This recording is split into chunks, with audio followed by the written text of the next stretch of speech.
Bien, c'est parti. Alors, cette vidéo s'adresse au groupe d'étudiants que je vois le lundi matin, ils se reconnaîtront, hein. Voilà, voilà, que je vois régulièrement le lundi matin. Alors, parmi les différentes sciences qu'on aura à faire, à un moment donné, on va s'intéresser au scoring, au ciblage marketing. J'ai fait le CM déjà, hein, voilà, donc ça, pas de souci là-dessus. Et l'idée, c'est de mettre en application le CM pour voir deux aspects en particulier. Un, c'est la construction de la fameuse courbe de gain, courbe de lift cumulée, voilà. Et ça, c'est le premier point. Et le deuxième point, c'est comment la lire correctement pour pouvoir la transposer sur la base marketing. C'est ça l'idée, hein. Donc, voilà, je fais un petit rappel. Le cours, on peut y accéder ici, sur ma page de cours. La page de cours, elle est là.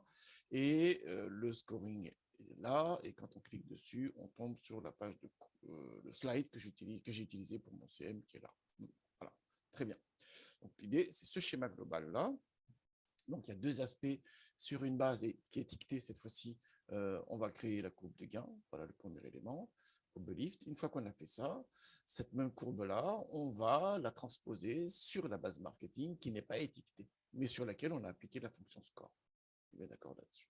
Voilà, c'est ça l'idée. Alors, je reviens à mon petit schéma ici. Donc, on est bien dans le cadre de l'indice prédictif, donc rien n'a changé, hein. On a une base d'apprentissage, on a une base test. La scission a été faite au préalable. C'est moi qui le fais pour l'instant. Par la suite, c'est vous-même qui le ferez. Mais pour l'instant, pour nos premiers TD, c'est moi qui le fais pour m'assurer qu'on a exactement les mêmes résultats. Sur l'apprentissage, sur la base d'apprentissage, on crée le modèle prédictif. Qu'importe le modèle prédictif, le plus important, c'est que ce modèle-là soit capable de fournir donc la probabilité d'appartenance à la modalité cible, à la classe cible, hein, hein. Donc, déjà, premier élément important, du coup, dans le scoring, on est bien dans un cadre binaire. Il y a une classe cible contre les autres, hein. Alors, la classe positive, qu'on appelle la classe cible, qu'on appelle positive, la modalité positive, c'est pas nous qui décidons, hein. C'est pas nous qui décidons, ça c'est bien, donc du coup c'est positif, ça c'est mal, donc c'est négatif. Non, non, non. C'est le métier qui nous dit, c'est cette modalité qu'on essaie de cibler, et c'est en cela qu'elle devient donc la modalité cible, la classe cible. Bien d'accord là-dessus, hein. Voilà. Donc, il faut qu'on ait un algorithme d'apprentissage supervisé qui soit capable de fournir cette probabilité-là, sur la base donc, d'un descriptif de données. Ou bien, qui fournit une grandeur qui est proportionnelle à cette probabilité d'appartenance à la modalité cible. Alors nous, cette année, on travaille avec la régression logistique, hein. Voilà, donc on a tous les éléments pour le faire. Et une fois qu'on a cette fonction-là, on va pouvoir l'appliquer sur l'échantillon test. Et sur l'échantillon test, du coup, on a deux colonnes. Ici, sur l'échantillon test, donc c'est la classe d'appartenance des individus, soit la classe positive, soit l'autre. Voilà. Et ici, c'est le score d'appartenance à la modalité positive. Donc là, c'est une variable catégorielle, binaire. Et là, c'est une variable, en fait, qui est numérique. Alors, il n'est pas question de faire la matrice de confusion, on sait bien ça, hein. Du coup, on va utiliser notre outil, justement, c'est la fameuse courbe de gain. Alors, dans mon support de cours qui est là, hein, on le voit ici, hein. Donc, l'idée, c'est de refaire ça, mais sur un exemple réaliste. J'avais décrit ça en cours, encore une fois, hein. J'avais décrit le mécanisme, et c'est ce qu'on va essayer de refaire ici, mais en travaillant sur Excel. Alors, notre TD fait 1h45, donc n'oublions pas, hein, on fait d'abord 45 minutes sous Excel pour bien vérifier qu'on a bien compris les formules et qu'on est capable de les manipuler. Et une fois qu'on a fait ça, par la suite seulement, on le fait sous Python, hein. Sous Python, il y a le tuto qui est là, hein, je reviens dessus tout à l'heure, hein. Donc le tuto qui est là, et il y a tout ce qu'il faut il y a tout ce qu'il faut pour le faire, voilà, avec la régression logistique. Donc là, il n'y a pas trop de difficultés. Il faut savoir la transposer sur la base que vous allez utiliser, parce que ce ne sera pas la même base, bien sûr, hein. Ça ne sert à rien de faire un TD copier-coller. On est bien d'accord là-dessus. Je vous donne une trame, je vous donne une autre base, avec peut-être des problématiques un peu différentes qu'il faut essayer de cerner pour trouver la solution adéquate, et après, on attaque. C'est ça l'idée, hein. Donc, pour Python, il n'y a pas de souci, c'est cet outil-là qui va servir. Voilà, et parmi les éléments, parmi les chapitres qui sont traités, il y en a une qui est consacrée au ciblage. Pas de souci. Donc, le souci, c'est la première partie du TD où je vous demande de le faire sous Excel, hein, voilà, ce dispositif entier-là. Et en fait, j'ai déjà fait la vidéo. La vidéo est déjà là, je l'ai faite l'année dernière, quand on était passé en distanciel. Voilà, et l'année dernière, on travaillait avec l'analyse discriminante. Bon, très bien. Donc, a priori, je n'ai même pas besoin de refaire la vidéo. Je vous file cette vidéo aussi et je vous dis, regardez, il faut faire la même chose, sauf que à la place de régression logistique, on va faire la discriminante. Bon, c'est suffisamment d'expérience d'enseignement maintenant pour bien savoir qu'il suffit d'un chouïa pour que les étudiants soient totalement déroutés, hein, voilà. Et il faut pas que ça vous déroute. Il faut pas que ça vous déroute. Le plus important ici, c'est le schéma global et la construction de la courbe lift d'une part et la lecture de cette courbe lift là. Voilà ce qui est important dans le TD. Donc, je ne veux pas qu'un changement d'algorithme d'apprentissage vous mette le doute dans l'esprit et du coup, vous perdez. C'est pour ça que je le refais pour la régression logistique. Mais a priori, c'est la même chose. Hein. C'est deux méthodes linéaires qui sont capables de fournir la probabilité d'affectation à la modalité cible, ou bien une fonction qui fournit quelque chose qui est proportionnel à cette probabilité-là. Voilà. C'est pour ça que dans cette vidéo, je m'autorise à être plus succinct. Donc, je vais aller plus rapidement parce que tous les détails sont expliqués dans cette vidéo aussi. J'ai vraiment pris le temps de tout expliquer ainsi de suite. Cette fois-ci, donc je vais aller un peu plus vite, mais c'est bien la même chose, sauf qu'on utilise une autre méthode, un autre algorithme tout simplement. On est bien d'accord là-dessus, hein, qu'il n'y a pas d'ambiguïté. Voilà. Alors, j'utilise la même base, du coup, hein, la même base, elle est là. Donc, on est bien dans ce schéma-là, hein, je répète encore une fois, hein, base d'apprentissage, elle est là. Hein. Donc, il y a deux variables explicatives, taux max et dépression, c'est le fichier des cœurs qu'on va utiliser plus complet cette fois-ci. Hein. Là, j'ai pioché que deux variables. Et là, c'est la variable cible cœur. Et admettons que la modalité cible, c'est présence. On veut cibler, on veut détecter des personnes qui ont une maladie cardiaque. Voilà. Alors, sur cette base d'apprentissage-ci, on a 150 observations. Voilà, donc ça c'est fait, on a cette première partie-là. Et on a la base test qui est là. La base test, on a exactement les mêmes descripteurs, hein, pas de souci là-dessus. Et on a 120 individus. Ce n'est pas les mêmes individus, bien sûr. On est bien d'accord. On est bien d'accord. Bien. Allons-y alors. Donc, j'en suis là. Et donc, on va créer le modèle prédictif avec la régression logistique. OK. Donc, on va utiliser Tanagra. Donc, je sélectionne les données, CTRL A, hein, vous avez vu, CTRL A, je sélectionne les données dans la base train, là, voilà, je vais dans complément et je vais dans Tanagra, j'exécute Tanagra. Voilà. Il me demande de vérifier la plage de données, ça part bien de A1 jusqu'à 651, A1, parce qu'il faut prendre l'en-tête, c'est les noms des variables, il ne faut surtout pas les oublier. Hein. Donc je fais OK, et ça démarre Tanagra sur l'autre fenêtre, donc il faut que je l'amène ici, hop là, viens là, ici, tac. Très bien.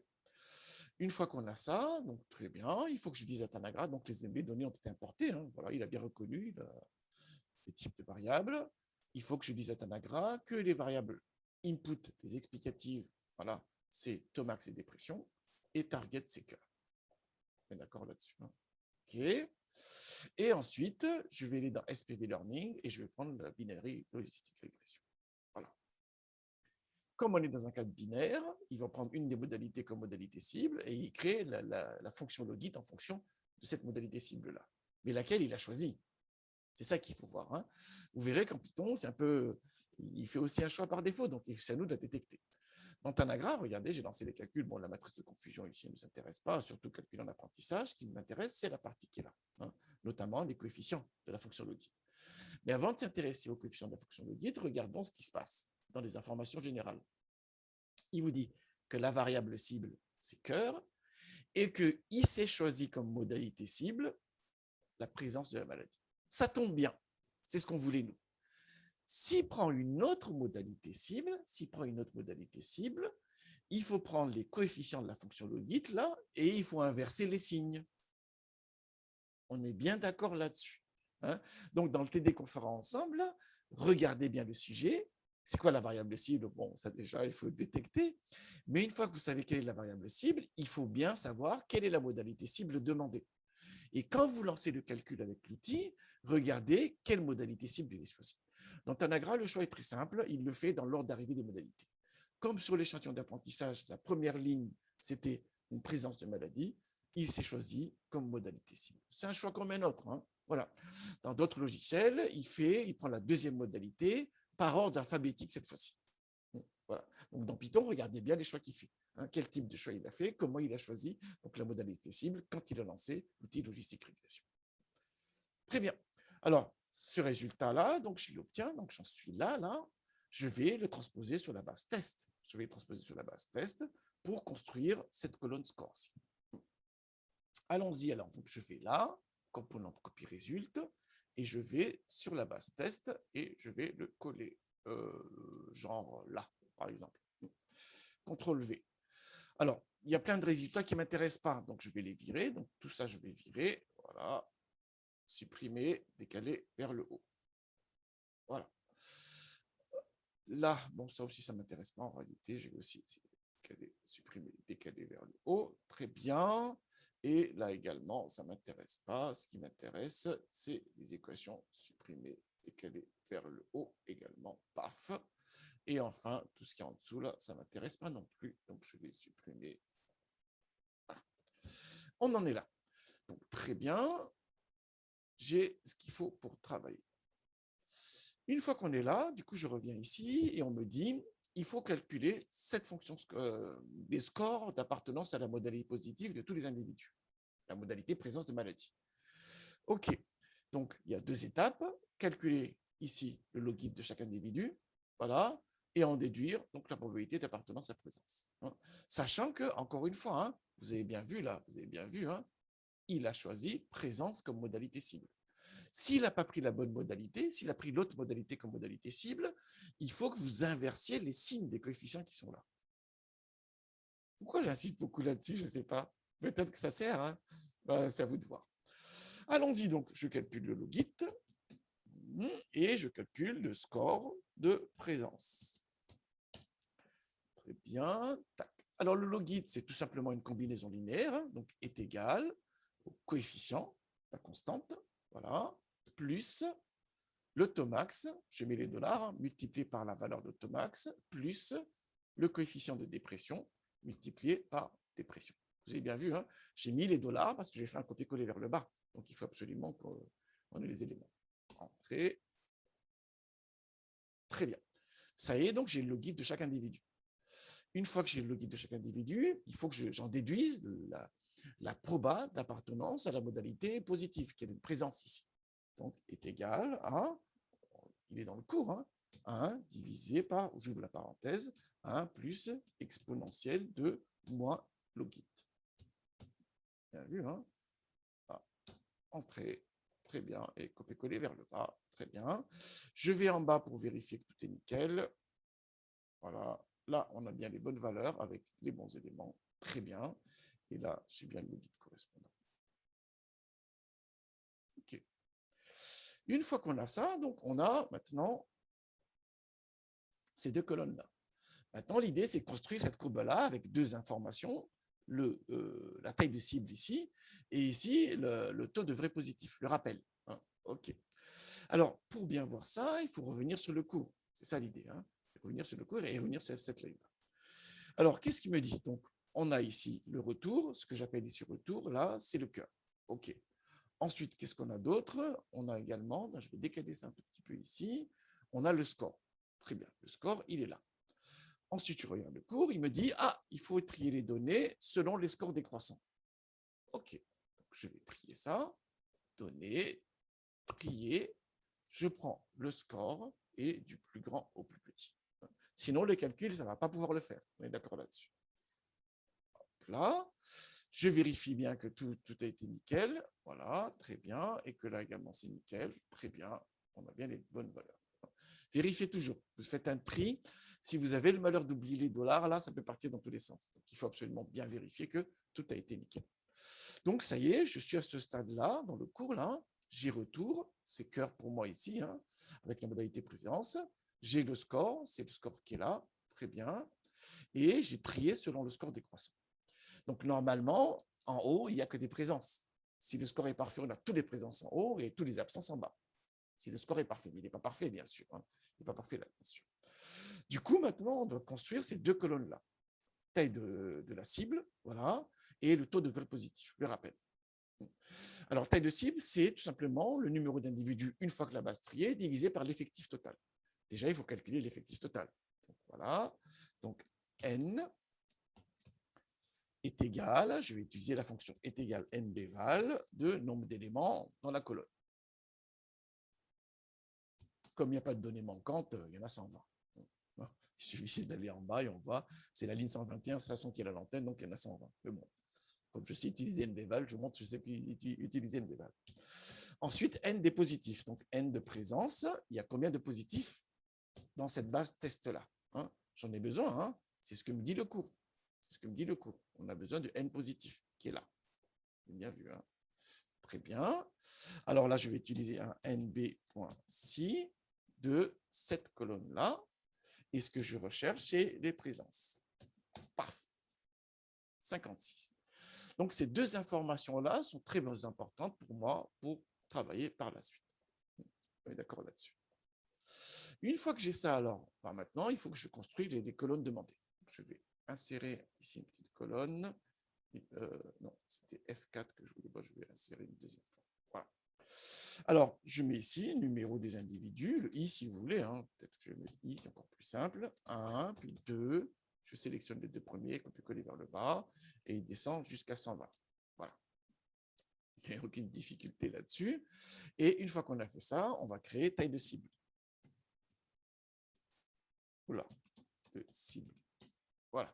Taille de cible, c'est I sur N. Donc, je mets une petite couleur là pour qu'on voit bien que c'est des en-têtes. Donc, la première colonne, elle va être là. Voilà. Taille de cible, elle est facile à calculer. C'est égal à I divisé par nombre total d'individus, 120. Et je n'oublie pas les dollars. Praf. Je fais copier-coller vers le bas et on est bien jusqu'à 1. Si ça finit pas à 1, il y a un problème. Regardez le graphique là. Le graphique, il commence bien à 0, il finit à 1. Hein, donc, il faut bien vérifier qu'il finit bien à 1. On est d'accord là-dessus. Donc, ça, c'est fait. Ensuite, il faut calculer aussi le taux de vrai positif, le rappel. Voilà, je mets notre couleur, genre on va mettre bleu, par exemple. Hein. Très bien. Et c'est là que c'est un peu compliqué. Hein. C'est là que c'est un peu compliqué. Hein. Regardez, c'est le nombre de positifs parmi les premiers. Donc, c'est le nombre de présences parmi les premiers dans notre exemple ici. Hein. Hein. Le nombre de classes positives, le nombre de modalités et donc d'individus qui appartiennent à la modalité cible, parmi les premiers, divisé par le nombre total de positifs. Alors, regardez, le premier individu, là, c'est une présence. On est d'accord, donc c'est 1 sur 56. Le deuxième individu, c'est une présence aussi, donc c'est 2 sur 56. Le troisième individu, là, regardez, c'est une absence. Donc, parmi les trois premiers, j'ai deux présences encore. Donc, on reste à est égal à 2 sur 56.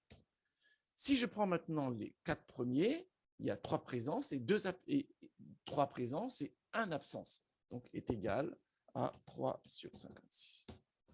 Et comme dans mon autre vidéo, bien sûr, on ne va pas faire copier-coller, bien sûr, on ne va pas remplir à la main jusqu'à la dernière ligne. On est d'accord là-dessus. On est bien d'accord là-dessus. Donc, c'est à vous de trouver l'astuce pour pouvoir construire correctement cette colonne-là. Et une fois qu'on a taille de cible rappel, on peut construire le graphique, hein, ce fameux graphique qu'on voit dans le support de cours qui est là. Alors, pour vous donner une idée du résultat qu'on peut obtenir, voilà, c'est ce que j'ai fait ici. J'ai fait ici, je vais réduire ça un peu pour qu'on ait une vision globale. Hop là, voilà. Voilà. Très bien, donc voilà le calcul que j'ai fait. Hein, je l'ai refait ici, c'est les mêmes calculs que sur l'autre feuille, on est bien d'accord là-dessus. Avec taille des cibles et taux de vrai positif. Voilà. Et ensuite, sur la base de ces deux colonnes-là, j'ai créé ici la courbe de gain. Alors, pour créer la diagonale, c'est une petite astuce très simple. Hein, j'ai rajouté tout simplement une série de données où j'ai mis en abscisse sur données les mêmes valeurs. Ce qui fait une diagonale, on est bien d'accord. Ce qui fait la première bissextrice, là. On est d'accord là-dessus. Voilà. Mais l'enjeu, c'est la courbe bleue. Voilà. Très bien, donc vous devez obtenir quelque chose qui ressemble à ça. Alors, bien sûr, j'ai fait des calculs intermédiaires. Vous avez vu, hein, j'ai masqué ici. Vous avez vu, j'ai masqué ici. Voilà, parce que pour me faciliter la vie, j'ai fait des calculs intermédiaires. On peut ne pas le faire. On peut le calculer directement, cette colonne-ci. On est d'accord. Hein. Voilà, à la volée. Si vous maîtrisez un peu Excel, c'est extrêmement facile. Mais bon, pour ceux qui n'ont pas trop l'habitude d'Excel, je vous conseille de le faire de manière très scolaire dans un premier temps pour avoir le détail des différentes étapes et après construire le taux de vrai positif. Voilà, voilà. Très bien. Alors, encore une fois, hein, si vous voulez avoir plus de détails, dans cette vidéo, je prends beaucoup de temps d'expliquer les choses. Comme je refais la même vidéo, mais que j'utilise un autre algorithme, je n'allais pas refaire tout le travail. Hein. Donc, regardez un peu la vidéo. Et le plus important, c'est que cette fois-ci, on est bien calé sur les outils qu'on va utiliser en cours, hein, c'est-à-dire la régression logistique. Plus loin, on peut aller plus loin, justement, et on le fera cette fois-ci sous Python, où on va travailler avec les régressions de scikit-learn, et peut-être qu'on aura à introduire donc la régularisation. Encore une fois, hein, le support, il est là, hein, Python Machine Learning, et c'est justement le point numéro 3 qu'on verra ensemble cette fois-ci. Allez, excellent travail à tous.